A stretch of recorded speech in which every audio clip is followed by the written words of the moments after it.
Bismillahirrahmanirrahim. Assalamualaikum warahmatullahi wabarakatuh. Pergi ke pasar beli kue talam. Pulangnya dapat bonus es kelapa muda. Ya semangat dong kalau jawab salam. Nanti tidak kebagian tempat di surga. Assalamualaikum warahmatullahi wabarakatuh.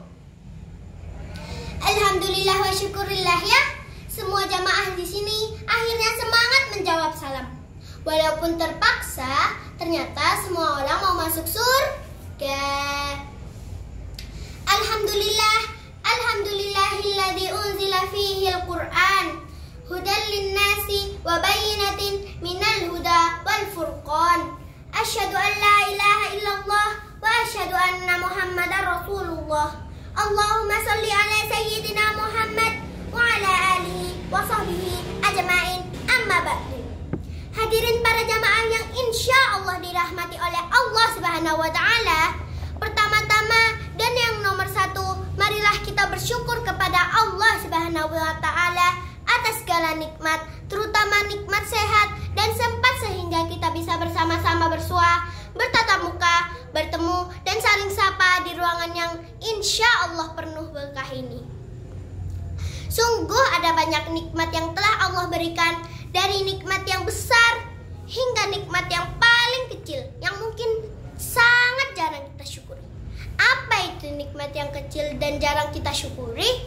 Wahai teman-teman, nah contohnya adalah nikmat dari binatang-binatang kecil di sekitar kita. Dari posisi paling atas ada nikmat berupa nyamuk. Allah ciptakan nyamuk bukan tanpa alasan. Karena dengan adanya nyamuk, kita jadi belajar menghargai tidur yang nyenyak. Bayangkan kalau tidak ada nyamuk, kita tidak akan tahu betapa berharganya tidur tanpa gangguan, kan? Turun ke bawah ada lalat. Allah ciptakan lalat juga bukan tanpa alasan. Lalat membantu kita untuk selalu menjaga kebersihan. Coba bayangkan kalau tidak ada lalat, kita mungkin akan lebih malas untuk membersihkan lingkungan kita. Masih turun lagi ke bawah, ada cacing. Allah ciptakan cacing bukan tanpa alasan. Cacing membantu menyuburkan tanah, sehingga tanaman bisa tumbuh subur dan menghasilkan buah yang sangat lezat. Nah teman-teman, dari nikmat binatang-binatang kecil ini, kita belajar bahwa segala sesuatu yang Allah ciptakan memiliki peran dan manfaatnya masing-masing. Maka dari itu, mari kita selalu bersyukur atas segala nikmat yang telah Allah berikan kepada kita.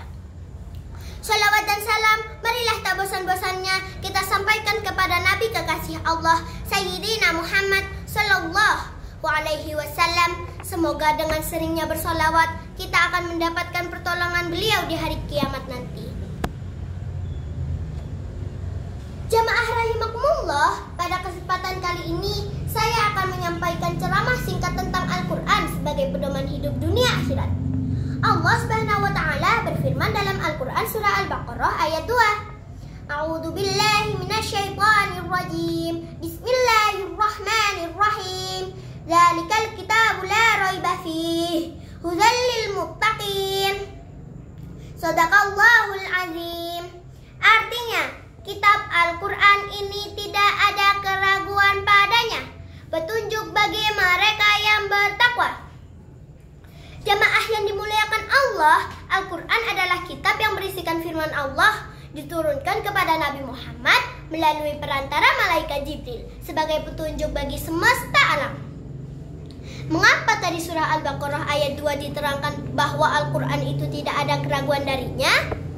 Bila kita cermati lebih jauh, Al-Quran diturunkan pada tanggal 17 Ramadan tahun 610 Masehi secara berangsur-angsur hingga 632 Masehi.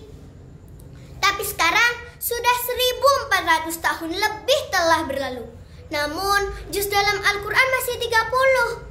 Surah dalam Al-Quran masih 114. Ayat dalam Al-Quran masih 6.236.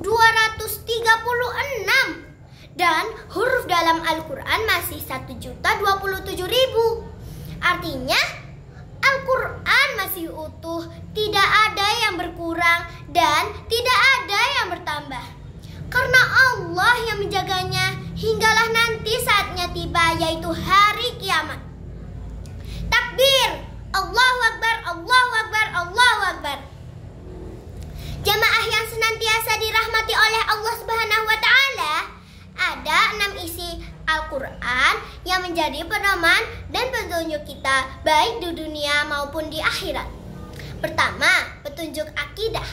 Dalam hidup, akidah adalah nomor 1 dan kita wajib menomorsatukan Allah. Dalilnya tertuang dalam Al-Quran surah Al-Ikhlas ayat 1-4.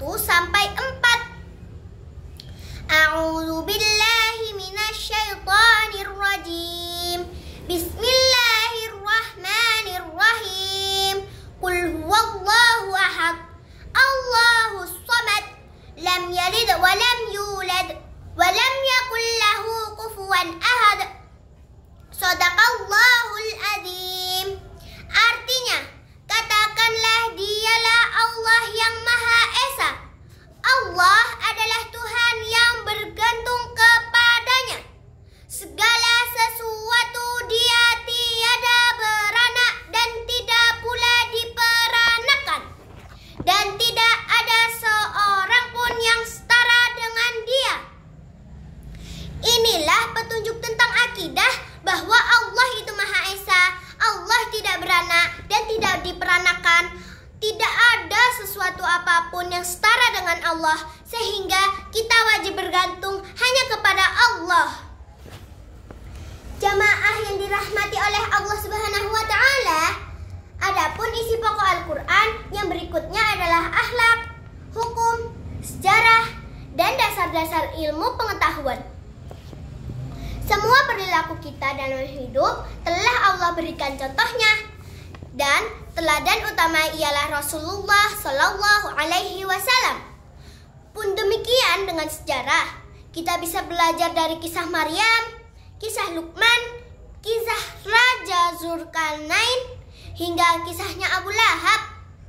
Kalau kita baca, telaah, dan pelajari secara mendalam, maka akan semakin sadarlah kita bahwa Al-Quran adalah petunjuk yang sempurna dan isinya ialah ilmu yang tidak terbatas. Sedangkan ilmu manusia sungguh terbatas.